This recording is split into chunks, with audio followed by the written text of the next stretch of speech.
My name is Monica, and I was born into a family of musical theater actors. You'd think that would mean a life full of drama and excitement, but for me, it mostly meant a childhood of waiting. Waiting for my parents to come home, waiting for them to take me with them, waiting for the day they'd give up their careers and finally be real parents to me. I grew up with my grandparents, my mom's parents. They were good people, don't get me wrong. They took care of me, made sure I had everything I needed. But they weren't my parents, you know? My grandfather, he had this restaurant. It wasn't just any old place, it had this unique retro-style interior that people loved. The business did well, brought in good money. So yeah, I grew up in nice conditions. But my grandparents, they were careful not to spoil me. They took my upbringing seriously. My parents? They were always on tour with their theater troupe. At least, that's what they told me. They'd call sometimes, but not often. When they did come home, it was more like a visit. They'd swing by, give me some gifts, ask how I was doing. But they never took me home with them. It was always, next time, Monica, we promise. Even when they had breaks or vacations, they'd leave me with my grandparents. We need rest, they'd say. We need some free time. Always with the promise that things would change soon. That they'd give up their careers and come for me. That we'd be a real family. As I grew older, I started to notice things. The way my grandmother would purse her lips when my parents' names were mentioned. The way my grandfather's eyes would harden when he talked about their tours. They're busy people, Monica, my grandmother would say, but her tone suggested she didn't quite believe it herself. I tried to focus on the good things. My grandparents' love, the bustling restaurant, the comfortable life we had. But there was always that hole, that emptiness where my parents should have been. I'd watch other kids with their moms and dads, going to the park, having ice cream, doing all those normal family things. And I'd wonder, what was wrong with me? Why didn't my parents want to do those things with me? But I never stopped hoping. Never stopped believing that one day, they'd keep their promise. That one day, we'd be a real family. My 12th birthday started like a dream come true. For once, my parents were actually here, showering me with attention and gifts. I couldn't believe my eyes when I saw them walk through the door, their faces beaming with smiles I'd only seen in old photographs. "Monica, sweetheart," Mom called out, arms wide open. I ran to her, breathing in her familiar perfume. "Mom, Dad. You're really here." Dad ruffled my hair affectionately. "Wouldn't miss it for the world, kiddo. Happy birthday." We spent the entire day together, doing all the things I'd always imagined doing with my parents. We went to the local amusement park, had ice cream, and they even sat through my impromptu piano recital without checking their phones once. For the first time in my life, I felt like I had real parents, not just occasional visitors. As the day wound down and we returned to my grandparents' house, I couldn't stop grinning. This was it, I thought. This was the day everything would change. "Time for bed, Monica," Grandma said gently. "It's been a big day." I didn't want it to end, but I was exhausted. "Okay, Grandma." "Mom, Dad, you'll still be here tomorrow, right?" They exchanged a quick glance before Dad answered, "Of course, sweetheart. We'll see you in the morning." I went to bed that night feeling like the luckiest girl in the world. But my happiness was short-lived. About an hour later, I woke up thirsty. As I crept downstairs to get some water, I heard raised voices coming from Grandpa's office. Curiosity got the better of me, and I inched closer to the door. "How dare you?" Grandpa's voice boomed. "You abandoned your daughter for years, and you still haven't taken her home as you promised." "Dad, please," Mom's voice, usually so controlled, sounded shrill. "You don't understand." "Oh, I understand perfectly," Grandpa cut her off. "I gave you money to start that eco-village of yours. The condition was that you'd take Monica and be a proper family. But you're not even working as actors anymore, are you? No more tours, just excuses." My heart was pounding so hard I was sure they'd hear it. No more tours? But they'd always said. We never wanted her in the first place. Mom's scream made me flinch. I didn't want to give birth to her. It was you who insisted we keep her instead of having an abortion. I felt like I'd been punched in the gut. They never wanted me? Mom continued, her voice dripping with venom. Monica always got in the way. I've never felt any love for that child. Do you know how much I sacrificed? My figure, my career, everything. I stood there, frozen, as my world crumbled around me. The perfect day I'd just experienced felt like a cruel joke now. My father's voice suddenly cut through the chaos. Look, he said, his tone eerily calm, let's not pretend I'm any better here. I didn't want Monica to be born either. I dreamed of living my own life, free from responsibilities. A child was never part of the plan. I felt my knees go weak. Even Dad, who I'd always thought was the more caring of the two, didn't want me. I had to grip the doorframe to keep from falling. Grandpa's voice, filled with disappointment and anger, responded, I had hoped that over time, you'd both come to your senses. That you'd stop being so damn selfish. I thought having Monica would soften your hearts, make you more responsible. But clearly, I was wrong. Oh, spare us the lecture. Mom spat back.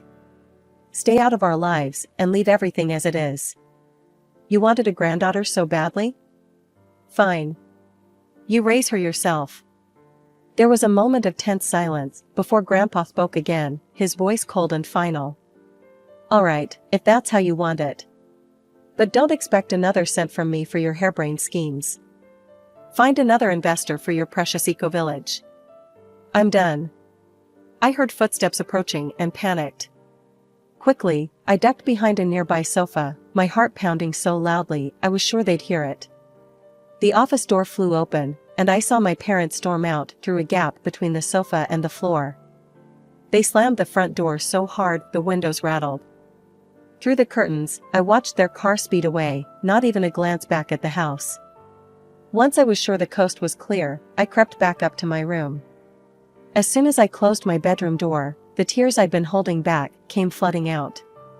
I buried my face in my pillow to muffle my sobs. How could they? How could my parents, the people I'd idolized and longed for all my life, not want me? The perfect day we just had felt like a cruel joke now. I cried all night, my pillow soaked with tears. By morning, my eyes were puffy and red, my throat raw from crying. When Grandma knocked on my door to wake me up, I managed to croak out that I wasn't feeling well. Oh, sweetheart, she said, coming in to feel my forehead. You do feel a bit warm. Must be all the excitement yesterday. You just rest, okay? I nodded weakly, feeling guilty for the lie, but knowing I couldn't face them right now. How could I look at my grandparents knowing what I knew? How could I pretend everything was normal when my whole world had been turned upside down? That day marked the end of my childhood innocence. The fantasy of a happy family reunion was shattered, replaced by the harsh reality of my parents' true feelings. I knew I could never look at them the same way again. 3 years passed since that fateful birthday, and I'd learned to live with the knowledge I'd gained that night. I never told my grandparents what I'd overheard, and they continued to shower me with love and support. Life went on, and I tried my best to focus on school and helping out in the restaurant, pushing thoughts of my parents to the back of my mind. Then, just after my 15th birthday, everything changed again. I was in history class when the principal came to get me. The look on his face told me something was terribly wrong before he even opened his mouth. Monica, there's been an accident, he said gently. The world seemed to tilt on its axis as he explained. A train derailment. My grandparents were gone. Just like that. The next few days passed in a blur of black clothes and sympathetic murmurs. I felt numb, unable to process the loss of the two people who'd been my real parents in every way that mattered. Then, to my shock, my actual parents showed up at the funeral. They didn't even try to hide their lack of grief, their eyes dry and their voices steady as they made arrangements. Well, I suppose we should take the girl, I overheard my mother say to my father, as if I was some piece of furniture they had to deal with. And just like that, I found myself moving into their home. To my surprise, they were almost nice. They gave me my own room, let me pick out furniture I liked. For a moment, I dared to hope. Maybe losing my grandparents had made them realize what was important. Maybe they'd changed. "Look, Monica," my mother said one evening, her voice uncharacteristically gentle, "I know we haven't always been there for you. But we want to make it right. This is a fresh start for all of us." I wanted to believe her. I really did. For a few weeks, everything seemed perfect. They asked about my day, helped with my homework, even sat down for family dinners. It was everything I'd ever wanted. But then I started noticing things. Hushed arguments when they thought I was asleep. Tense phone calls that ended abruptly when I entered the room. One night, unable to sleep, I crept downstairs for a glass of water and overheard them in the kitchen. "This is your fault," my mother hissed. "If you hadn't insisted on that ridiculous meditation yurt, we might actually be turning a profit by now." "My fault?" my father shot back. "Who was it that wanted to import those overpriced organic cotton sheets? Face it, you're as much to blame for this mess as I am." I froze on the stairs, listening as they tore into each other, accusing each other of incompetence and poor decision-making. It became clear that their eco-village, the business they'd chosen over raising me, was failing. "And now we're stuck with the girl," my mother spat. "I thought at least we'd get a decent inheritance from her grandparents, but it's nowhere near what we need to save this place." My heart sank. Of course. The sudden affection, the desire for a fresh start, it was all about money. They'd hoped my grandparents had left them a fortune, and now they were disappointed. I crept back to my room, feeling like a fool for ever believing things had changed. The perfect family I'd glimpsed these past few weeks was just another illusion, as false as all their promises had been over the years. As I lay in bed, staring at the ceiling of my new room, I realized that nothing had really changed. My parents were still the same selfish people they'd always been. The only difference was that now, I didn't have my grandparents to shield me from that reality. The months following my grandparents' death were a roller coaster of emotions and changes. One day, I came home from school to find my parents in a heated discussion about finances. "We have no choice," my father said, his voice strained. "We need to sell the house and the restaurant." My heart sank. "But, that's all I have left of them," I protested weakly. My mother's eyes were cold as she replied, "Don't be sentimental, Monica.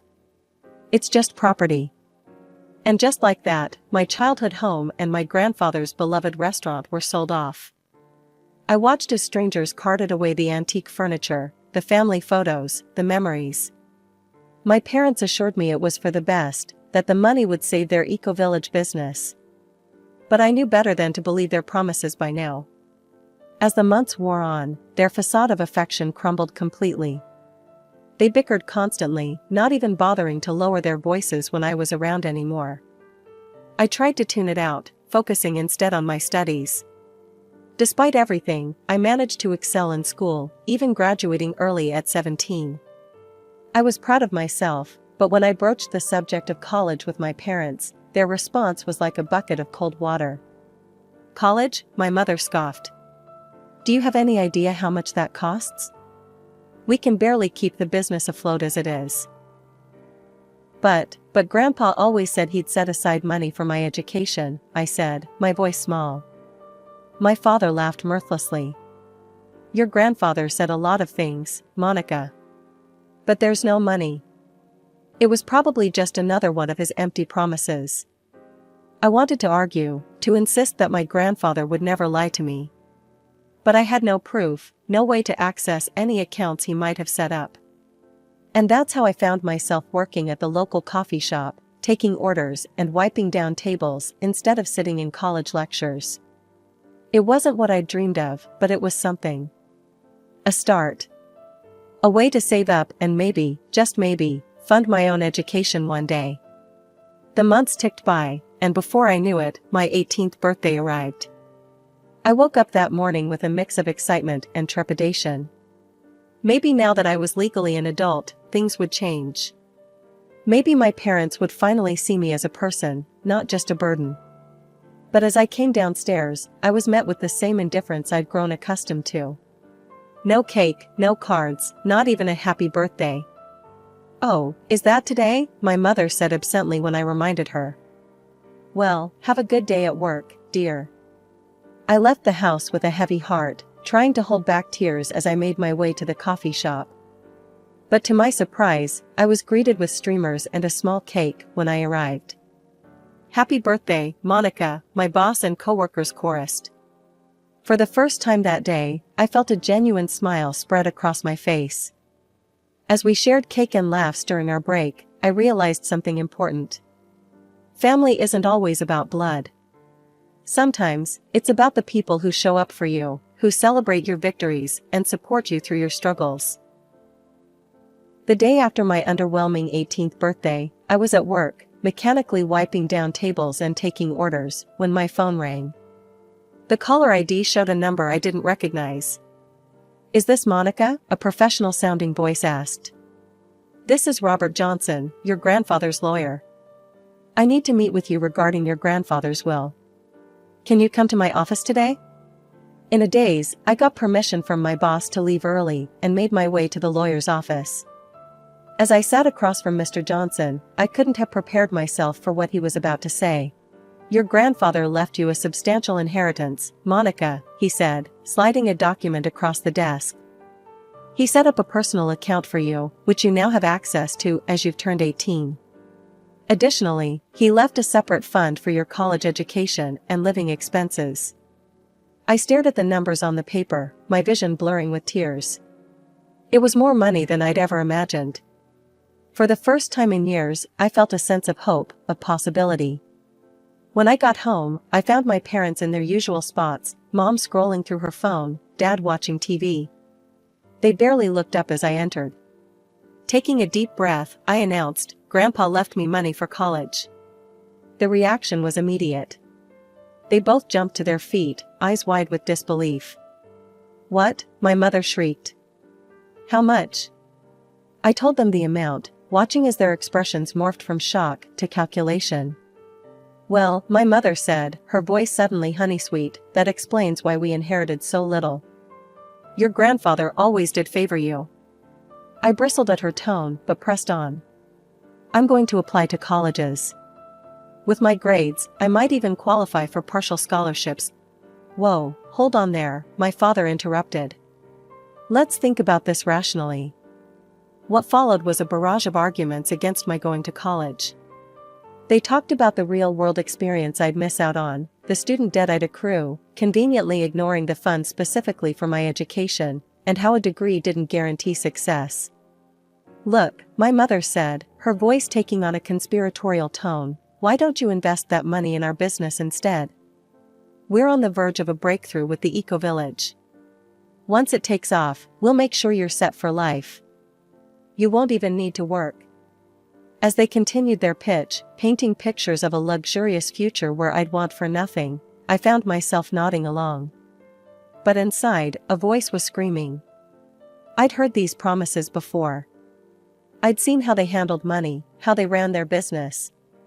And I knew, with a certainty that surprised even me, that they were lying. I took a deep breath, steeling myself for the confrontation I knew was coming. "No," I said, my voice firmer than I'd ever heard it. "I'm going to college. I'm going to live my own life, independently." The change in my parents was instant and terrifying. Their faces contorted with rage, all pretense of affection vanishing in an instant. "You ungrateful brat," my mother screeched. "After everything we've done for you." My father's voice was cold and threatening. "If that's how you want to play it, fine. You've got 6 months until college starts. See how you like living on the streets until then. We gave you a home," my mother cried, crocodile tears forming in her eyes. "We loved you, sacrificed for you." Something in me snapped. All the pain, all the disappointment, all the years of neglect came rushing to the surface. "Loved me?" I laughed bitterly. "You didn't even want me to be born." I heard everything. How you never wanted me, how I was just in the way. How you pawned me off on Grandma and Grandpa because you couldn't be bothered to be real parents. The shock on their faces would have been satisfying if I wasn't so hurt and angry. Years of pent-up emotions poured out of me as I recounted every harsh word, every broken promise. "You don't deserve to be called parents," I finished, my voice shaking. "And I don't need you to kick me out. I'm leaving." With that, I ran to my room and started throwing clothes into a suitcase.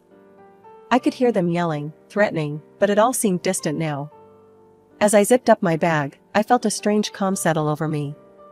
I spent that night in a cheap motel, curled up on a lumpy bed, but feeling freer than I ever had. The next morning, I called Sarah, a colleague from the coffee shop who I knew was looking for a roommate. "Hey, Sarah? Remember how you were saying you needed someone to split rent with? Is that offer still open?" By the end of the day, I had a new place to live, a new phone number, and a new outlook on life. As I blocked my parents' numbers and social media accounts, I felt a mix of sadness and relief. This wasn't how I'd imagined my family story going, but it was the fresh start I needed. That night, as I lay in my new bed in the small apartment I now shared with Sarah, I thought about everything that had happened.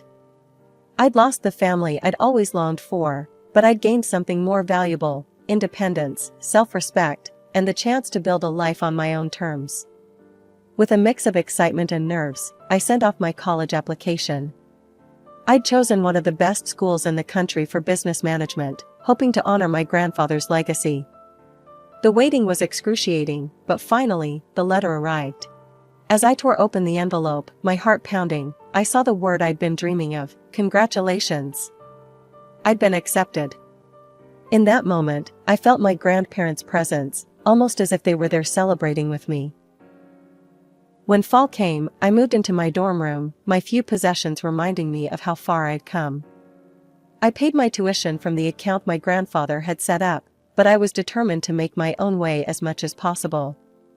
So, I found a job at a local coffee shop, putting my barista skills to good use. "You don't have to work, you know," my roommate said one day as I rushed to make an early shift. "You've got that inheritance." I smiled as I laced up my shoes. "I know. But I want to. This is about more than money, it's about proving to myself that I can do this." College was challenging, but I thrived. Every business class I took, every late-night study session, brought me closer to my dream. I could almost see my grandfather nodding approvingly as I aced my exams and impressed my professors with my drive. 4 years flew by, and before I knew it, I was walking across the stage to receive my diploma. As I moved the tassel on my cap, I whispered, "We did it, Grandpa." Armed with my degree and the business acumen I'd gained, I dove into planning my own restaurant. I knew exactly what I wanted: a place that would honor my grandfather's memory and bring joy to people the way his restaurant had. I named it Giorgio's, after my grandfather. Using the photos I'd carefully preserved, I recreated the warm, retro-style interior that had made his place so special. Every detail, from the worn wooden bar to the vintage light fixtures, was a tribute to him. The first year was tough. There were nights I lay awake, worrying about bills and customer numbers. But I persevered, channeling my grandfather's determination and my own hard-won resilience. Slowly but surely, word spread. People fell in love with the atmosphere, the food, the story behind the place. 5 years after opening, Giorgio's was not just profitable, it was the talk of the town. I thought about my parents then, as I sometimes did.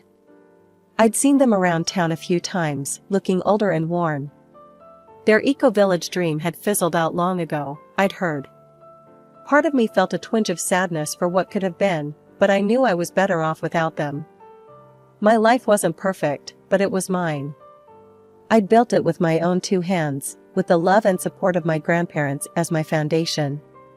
As I looked around the restaurant, my restaurant, I felt a deep sense of pride and gratitude. I pulled out an old photo of my grandparents from my wallet. "I did it," I whispered to their smiling faces. "I hope I've made you proud." As I locked up and stepped out into the cool night air, I felt a peace. The journey hadn't been easy, but every hardship, every obstacle had led me here. I was Monica, granddaughter of Giorgio, owner of Giorgio's restaurant, author of my own story.